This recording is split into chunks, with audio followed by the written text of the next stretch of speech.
नवरात्रि के 7वें दिन माँ दुर्गा के कालरात्रि रूप की उपासना की जाती है। माँ कालरात्रि का स्वरूप अत्यंत भयानक और उग्र है, लेकिन उनका यह रूप केवल दुष्टों और अधर्मियों के लिए है। भक्तों के लिए वे अत्यंत कृपालु और कल्याणकारी हैं। उन्हें शुभंकरी भी कहा जाता है, क्योंकि वे अपने भक्तों को हर प्रकार की बुरी शक्तियों से बचाकर सुख समृद्धि प्रदान करती हैं। पौराणिक कथा, माँ कालरात्रि का अवतरण।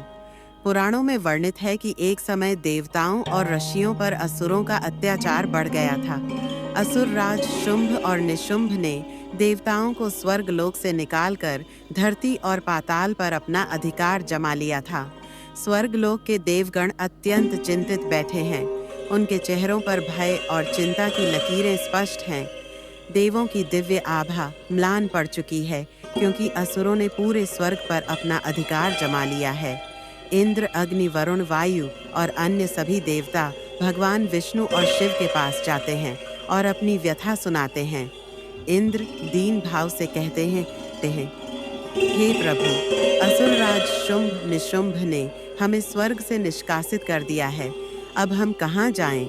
भगवान विष्णु गंभीर स्वर में कहते हैं, इस अधर्म को समाप्त करने का एक ही उपाय है। माँ शक्ति, केवल वही इस संकट को दूर कर सकती हैं। देवता माँ पार्वती के पास जाते हैं और उनसे विनती करते हैं कि वे दुष्टों का संहार करें। माँ पार्वती उनकी प्रार्थना सुनकर मुस्कुराती हैं और अपनी दिव्य शक्ति को जागृत करने का निर्णय लेती हैं। माँ पार्वती ध्यानमग्न हो जाती हैं और उनके शरीर से एक अद्भुत तेज निकलता है। यह तेज प्रकट होकर एक और देवी का रूप लेता है, जिन्हें माँ चंडिका कहा जाता है। वे दिव्य शस्त्रों से सुसज्जित हैं और उनके मुख पर क्रोध और शक्ति का तेज झलक रहा है। माँ चंडिका असुरों के नगर में प्रवेश करती हैं और युद्ध की चुनौती देती हैं। शुंभ निशुंभ अपने सेनापति रक्तबीज को सेना के साथ युद्ध करने भेजते हैं। दोनों सेनाएं आमने सामने आ जाती हैं। युद्ध के मैदान में रथों, घोड़ों और हाथियों की गर्जना सुनाई देती है। असुर और देवगण अपनी अपनी शक्ति के साथ आमने सामने खड़े हैं। युद्ध शुरू हो जाता है। माँ चंडिका की शक्तियाँ असुरों को एक एक करके समाप्त कर रही हैं, लेकिन तभी रक्तबीज स्वयं मैदान में उतरता है। वह विशालकाय और भयानक है। उसके हाथों में बड़ा गदा है और उसकी आंखों से अग्नि की ज्वालाएं निकल रही हैं। माँ चंडिका अपनी तलवार से जैसे ही रक्तबीज पर प्रहार करती हैं, उसका खून भूमि पर गिरते ही हजारों नए रक्तबीज उत्पन्न हो जाते हैं। जितना अधिक उसे मारा जाता है, उतने ही नए रक्तबीज पैदा होते जाते हैं। पूरे युद्ध क्षेत्र में रक्तबीज की सेना भर जाती है। माँ चंडिका देवों से पूछती है, यह राक्षस अमर क्यों प्रतीत होता है? इसे मारना इतना कठिन क्यों है? देवगण कहते हैं, हे माँ, इसे वरदान प्राप्त है कि इसके रक्त की हर बूंद से नया रक्तबीज उत्पन्न होगा। यह सुनकर माँ चंडिका गहन चिंतन में चली जाती हैं। वे जानती हैं कि जब तक रक्तबीज के रक्त को रोका नहीं जाएगा, तब तक उसका अंत संभव नहीं।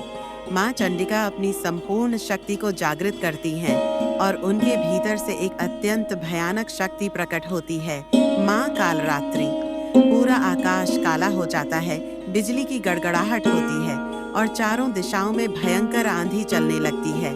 माँ कालरात्रि का स्वरूप अत्यंत भयावह है। उनकी आंखों से अग्नि की ज्वालाएं निकल रही हैं।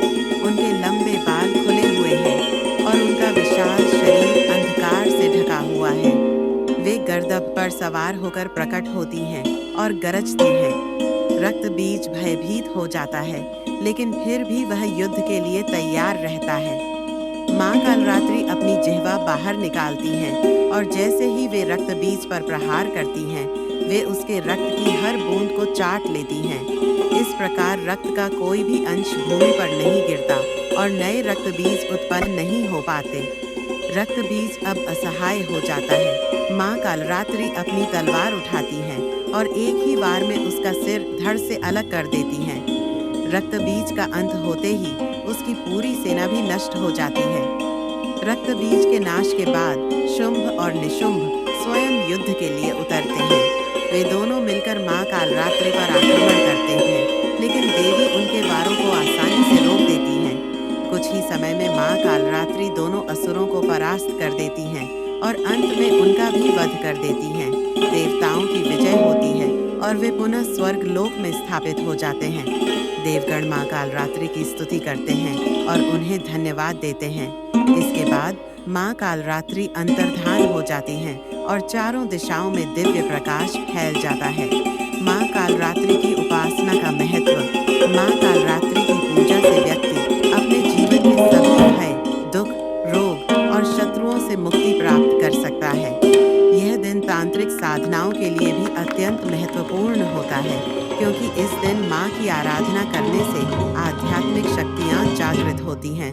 माँ कालरात्रि कुंडलिनी शक्ति के सहस्रार चक्र को जागृत करती हैं, जिससे साधक को अद्वितीय सिद्धियाँ प्राप्त होती हैं। माँ कालरात्रि की आराधना विधि। स्नान करके स्वच्छ वस्त्र धारण करें और माँ कालरात्रि की प्रतिमा या चित्र की स्थापना करें। नीले या काले रंग के फूल, गुड़, काले तिल, नारियल और धूप दीप अर्पित करें। हवन में काले तिल, गुड़ और घी की आहुति दें। अंत में भोग लगाकर उसे परिवारजनों और जरूरतमंदों में बांटें। माँ कालरात्रि की कृपा से प्राप्त होने वाले लाभ।